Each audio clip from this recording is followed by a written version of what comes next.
নিহত তোফাজ্জল বাড়ি বরগুনার পথরঘাটা উপজেলার কাঁঠালতলী ইউনিয়নে।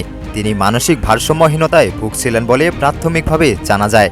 হলের শিক্ষার্থীদের সঙ্গে কথা বলে জানা যায় সন্ধ্যায় হলে ক্রিকেট টুর্নামেন্ট চলছিল। এমন সময় হঠাৎ তোফাজ্জল নামে যুবক হলে প্রবেশ করলে শিক্ষার্থীরা দুপুরে 6টি মোবাইল চুরির ঘটনার চোর সন্দেহে মূল ভবনের অতিথি কক্ষে নিয়ে তাকে মারধর ও জেরা করতে থাকে। এক পর্যায়ে তাকে নিয়ে হল ক্যান্টিনে খাওয়ানো হয়।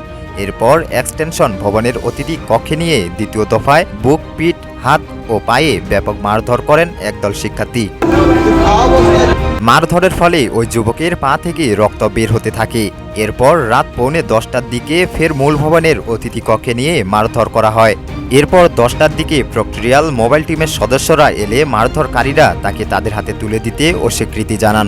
পরে কিছু শিক্ষার্থী ও কয়েকজন হাউস টিউটরের সাহায্যে তাকে প্রথমে শাহবাগ থানায় এবং পরে ঢাকা মেডিকেল কলেজ হাসপাতালের জরুরি বিভাগে নিয়ে গেলে দায়িত্বরত চিকিৎসক তাকে মৃত ঘোষণা করেন। একই সময়ে ঢাকা মেডিকেল হাসপাতাল পুলিশ জানায় শিক্ষার্থীরা রাত 12টার একটু পরে ওই যুবককে হাসপাতালে নিয়ে আসে। এরপর হাসপাতাল কর্তৃপক্ষ তাকে মৃত ঘোষণা করে। পরে সেই শিক্ষার্থীদের আর পাওয়া যায়নি। ঘটনাটি নিয়ে সামাজিক যোগাযোগ মাধ্যমে ব্যাপক সমালোচনা চলছে। এই হত্যাকাণ্ড নিয়ে ক্ষুব্ধ প্রতিক্রিয়া জানিয়েছেন বৈষম্য বিরোধী ছাত্র আন্দোলনের অন্যতম সমন্বয়ক সার্জিস আলম। বৃহস্পতিবার দুপুরে তার ভেরিফাইড ফেসবুক পেজে এক পোস্টে তিনি এ প্রতিক্রিয়া জানান।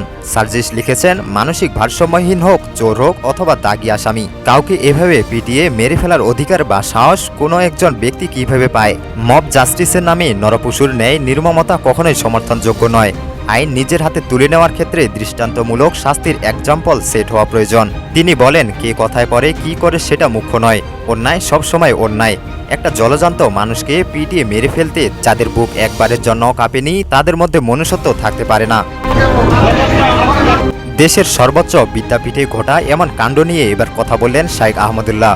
এ ঘটনাকে জঘন্য বলে অভিহিত করেছেন তিনি। নিজের ভেরিফাইড ফেসবুক পেজে আহমদুল্লাহ লিখেছেন, চুরি করলেও যেখানে হত্যা করা যায় না সেখানে চোর সন্দেহে পিটিয়ে হত্যা করা হলো মানসিক ভারসাম্যহীন রোগীকে। আমরা দেশের নানা জায়গায় বিচার বহির্ভূত হত্যাকাণ্ডের বিরুদ্ধে কথা বলি। সেই জঘন্য ঘটনা এবার দেশের সর্বোচ্চ বিদ্যাপীঠের কথিত শিক্ষার্থীরা ঘটালো। এটা কোনোভাবেই মেনে নেওয়া যায় না। এই অরাজকতার সাথে জড়িতদের পরিচয় যেটাই হোক, তাদের অতি দ্রুত গ্রেপ্তার ও দৃষ্টান্তমূলক শাস্তি দেখতে চাই।